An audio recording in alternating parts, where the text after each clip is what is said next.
What is up, guys? Today I want to see if I should upgrade my sprocket to a bigger sprocket, to the 58T Sprocket to be exact. So I borrowed one of my friend's Sur-ron that has the 58T Sprocket on it. It's kind of confusing because we both have the same colored bike, but I'll make note of which bike I am riding in the video. So both of the bikes have upgraded forks, so it should be a pretty fair test. So I'm gonna ride the same trails with the different bikes and see which one is faster.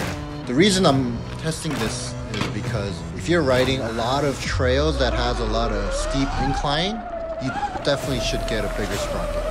But in my case, I don't do a lot of steep stuff. I do a lot of flatter terrains. So I wanted to see if I can benefit from upgrading. We'll see how they're different. To test which one is more suitable for me, I'm gonna do one lap of each trail that I usually ride on a single trail and one at a mini motocross track I've made. Both of them aren't very long, so it should be a pretty simple test. I'm really interested because a single track has a little bit of incline, but mostly it's pretty flat. One, two, three. The start of this single trail is an uphill, and once you get on top of the mountain, it's all flat. It's all flat single trail. I'm gonna say that in the beginning, the bigger sprocket will be a bit faster.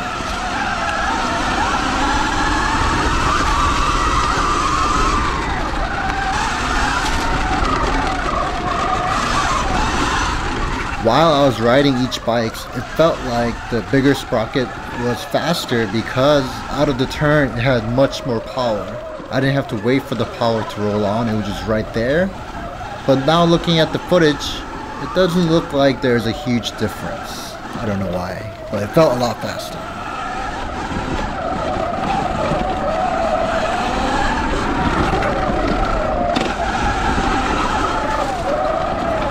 I ride this trail every week, so I basically have this trail memorized.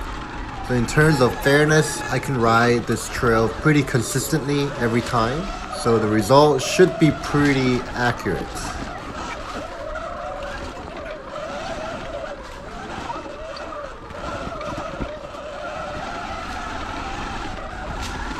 Alright, so we are coming towards the end of the trail, so we should be getting our result pretty soon.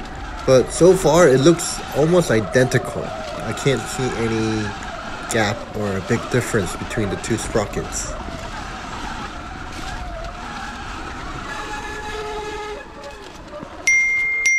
Despite the low-end torque that the bigger sprocket gave me, the stock sprocket had the faster time. This trail is pretty twisty, so I expected the bigger sprocket to do better. Contrary to what I thought, the stock sprocket was a little bit faster.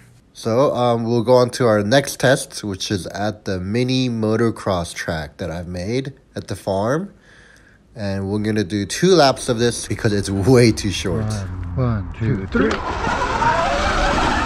Now initially I thought the bigger sprocket was going to do better in the single trail and a lot worse in a track setting. But right away I could feel that the way it was exiting corners was so much faster.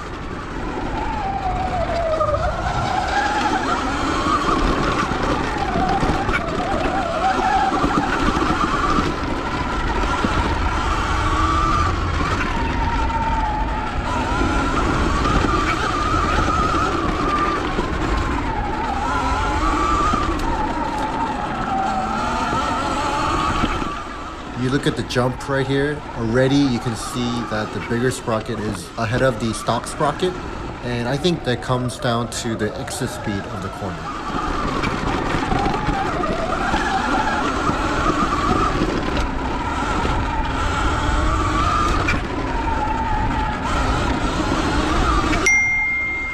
Surprisingly, it turns out the bigger sprocket was faster at a track than the stock sprocket. I mean, compared to the single track at the farm has a lot more straightaways and longer straightaways, so I thought the stock would be faster, but it turns out it's not. This test let me know that the bigger sprocket will let me still enjoy the flat stuff, as well as more capability going up hills.